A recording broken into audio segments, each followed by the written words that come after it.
नमस्कार। MCom final APST के प्रिय विद्यार्थियों, ऑनलाइन क्लास में सत्र 2020-21 में आपका स्वागत है।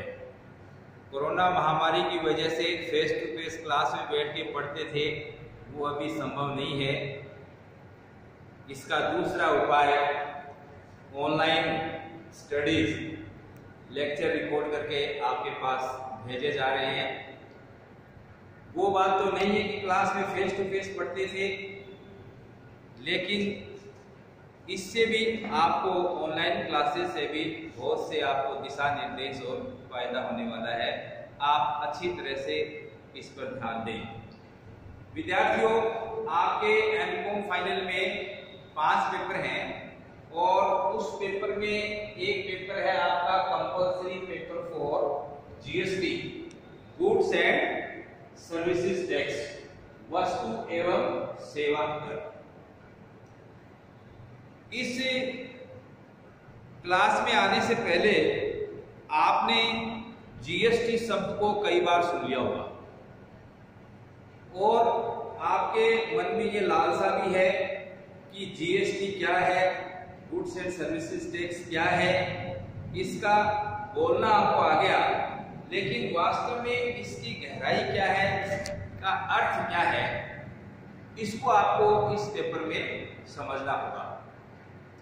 इसके लिए आपको GST के बारे में मैं बता दूं आपको कि इससे पहले भी आपको मैंने थ्योरी का व्हाट्सएप के ऊपर जो मटेरियल भेजा है वो आपने पढ़ लिया होगा, कुछ समझ में भी आपके आ गया होगा, लेकिन फिर भी मैं आपको थोड़ा और हिंट देना चाहता हूं कि टैक्स, 2 प्रकार के टैक्स आपको पता है। एक तो डायरेक्ट टैक्स जैसे इनकम टैक्स है और दूसरा है इनडायरेक्ट टैक्स, अप्रत्यक्ष कर है। अब भारतवर्ष में क्या है कि विभिन्न प्रकार के अप्रत्यक्ष कर थे। तो अप्रत्यक्ष कर जैसे मान लो आपकी एक्साइज ड्यूटी थी, सर्विस टैक्स था, ऑक्ट्राई था, वेट था, सेंट्रल सेल्स टैक्स था।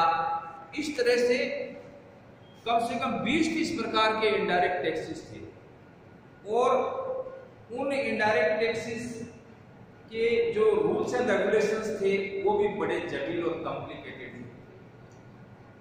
दूसरी बात ये थी कि राज्य सरकार और केंद्र सरकार दोनों की जो रेट है उनमें भी बहुत अंतर होता था, विरोधाभास थे। कहीं रेट ज्यादा, कहीं रेट कम, कहीं सख्त नियम, किसी राज्य में हल्के नियम। तो इन सारे इनडायरेक्ट टैक्सेस को मिला करके भारत सरकार ने अप्रत्यक्ष कर का सरलीकरण करने के लिए क्या किया कि सभी अप्रत्यक्ष करों के स्थान के ऊपर एक टैक्स की व्यवस्था लाई गई, जिसको कहा गया goods and services tax, GST। Bharat में GST 1 जुलाई 2017 से लागू हुआ और इस GST के लागू करने का जो मोटो जो दिया गया, 1 नेशन 1 टैक्स, एक राष्ट्र एक कर। तो ये GST का जो शुरुआत भारतवर्ष में इस प्रकार हुई। इससे पहले मैं आपको बता दूं कि GST कोई नया टैक्स भारत के लिए नया है, लेकिन वर्ल्ड के कम से कम 160 देशों के अंदर GST लागू है। सबसे पहले विश्व में फ्रांस वह पहला देश है जिसने वर्ष 1954 में GST अपने देश में लागू की। इसके बाद न्यूजीलैंड ने 1986 में लागू की और सिंगापुर में 1994 में और ऑस्ट्रेलिया में वर्ष 2000 में, मलेशिया में वह 1925 में ही सेवा कर के रूप में लागू किया गया। अब भारत में इसकी शुरुआत जैसे मैंने आपको बताई कि 1 जुलाई 2017 से इसको लागू किया गया। GST भारत में लागू करने से पहले इस पर काफी मंथन किया गया कई सालों से जीएसटी के ऊपर डिस्कशन चल रहा था, वार्तालाप चल रहे थे, बहुत सी मीटिंग्स हो रही थी। पहले भी इसको लागू करने की कोशिश की गई, लेकिन अंततः 1 जुलाई 2017 वो समय आ गया जब इस वस्तु एवं सेवा कर को शुरू किया गया। अब जीएसटी में आपको क्या है कि गुड्स एंड सर्विसेज टैक्स को समझने के लिए इसकी कुछ खास बातें हैं जो आपको समझनी पड़ेगी, ताकि आपको ये क्या होती है जीएसटी अच्छी तरह से समझ में आ जाए। जहां तक इसकी रेट्स की बात है, 0% से लेकर 28% तक विभिन्न जो वस्तुएं और सेवाएं हैं उनके ऊपर रेट्स लगी गई हैं। 5% है, 12% है, 18% है, 28% है। बहुत सी चीजों को इसके दायरे से बाहर रखा गया है और बहुत सी चीजों पे ये लगती है। अब इसमें आपको जीएसटी को भली भांति समझने के लिए एक तो आपको ये पता होना चाहिए कि इंटर स्टेट सप्लाईज, अंतरराज्यीय आपूर्ति क्या होती है। इंटर स्टेट अंतरराज्यीय का मतलब ये हुआ कि एक राज्य से दूसरे राज्य में माल बेचा गया है, एक स्टेट से दूसरे स्टेट में माल की आपूर्ति या सेवा की आपूर्ति की गई है। यानी कि सौदा करने वाले कारोबारी अलग अलग राज्यों के हैं, एक ही राज्य के नहीं, जिसको बोलते हैं इंटर स्टेट सप्लाई। अब मान लो जैसे दिल्ली के किसी व्यक्ति या कारोबारी ने उत्तर प्रदेश के किसी व्यक्ति या कारोबारी को माल बेचा है, तो इस तरह का सौदा है वो इंटर स्टेट सप्लाई, अंतरराज्य आपूर्ति की श्रेणी में आएगा। अच्छा, अब या ये मान लो कि जयपुर के व्यापारी ने अहमदाबाद के व्यापारी को माल बेचा है, तो ये आपका इंटर स्टेट अंतरराज्यीय बिक्री को मानी जाएगी। अब इसी इंटर स्टेट सप्लाई के अंदर दूसरी चीज को भी जीएसटी में सम्मिलित किया गया है। जैसे अगर मान लो माल का इंपोर्ट एक्सपोर्ट होगा, आयात निर्यात, दूसरे देशों से माल खरीदना बेचना, इसको भी इसी परिभाषा में सम्मिलित किया गया है, इंटर स्टेट सप्लाई ही मानी गई है। दूसरा, शेष क्षेत्रों से हुए सौदे, deals with SEZ, special economic zone.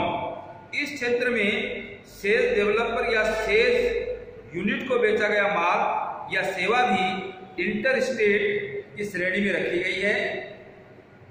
ये आपको विशेष ध्यान रखना है। सेल्स का जो क्षेत्र विशेष, उसमें कोई खरीदना बेचना होगा तो वो भी आपको अंतरराज्यीय आपूर्ति इंटर स्टेट सप्लाई मानी गई है।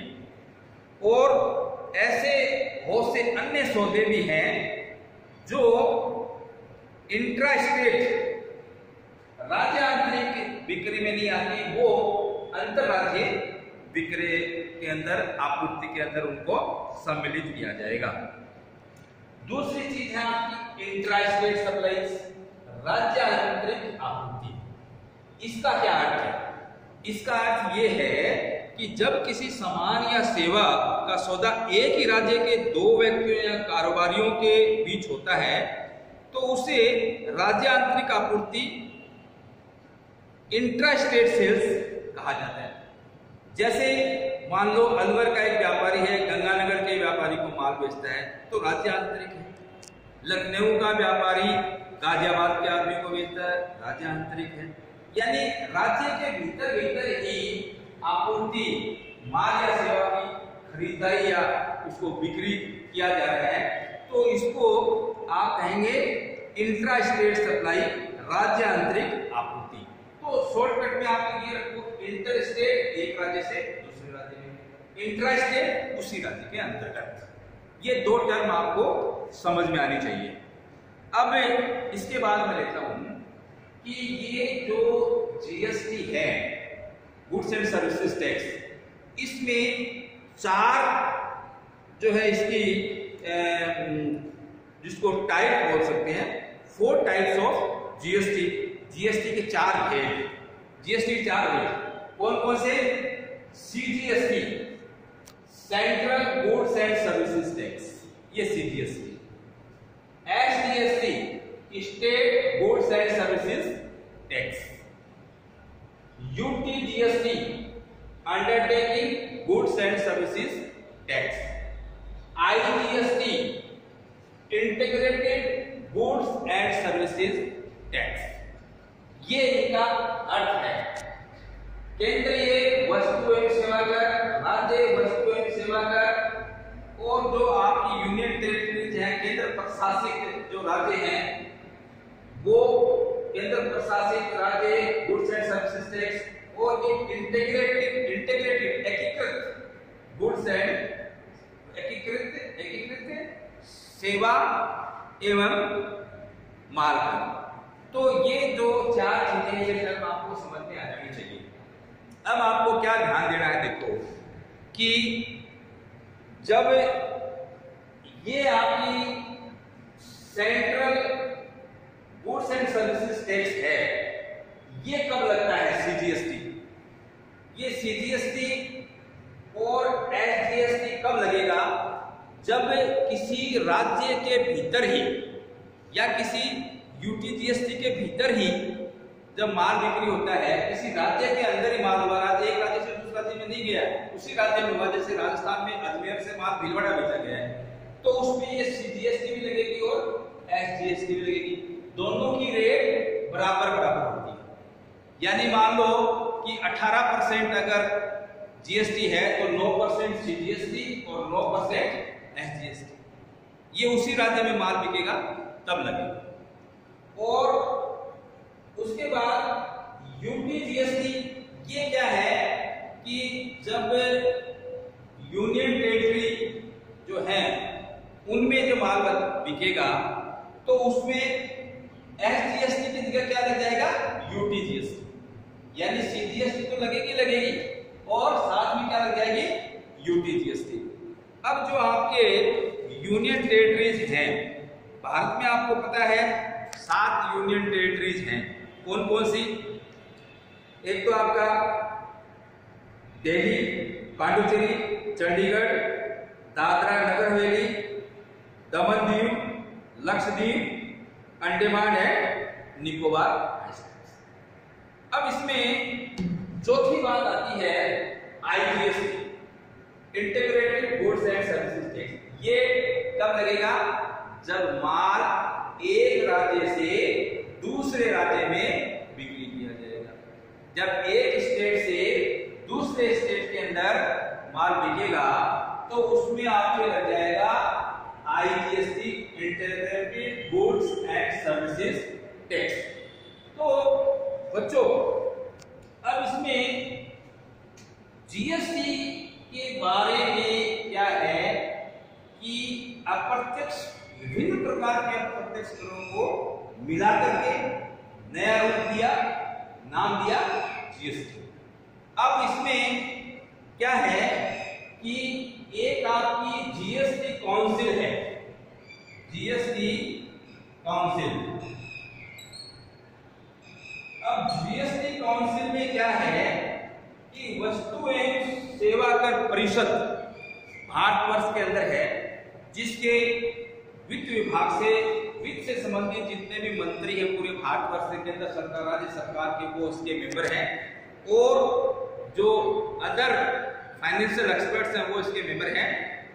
और इस जीएसटी काउंसिल की समय समय पर भारत में मीटिंग होती रहती है, और उन मीटिंग के अंदर ये निर्णय लिए जाते हैं कि जीएसटी में कौन से कानून कायदों में कुछ सुधार करना है, या जो विभिन्न वस्तुओं की दरें हैं जिस पर जीएसटी लगती है वो क्या होनी चाहिए, ज्यादा दर है उसको कम किया जाना चाहिए या उसको हटा देना चाहिए, या किसी नई वस्तु को भी जीएसटी के दायरे में लाना चाहिए या न लाना चाहिए।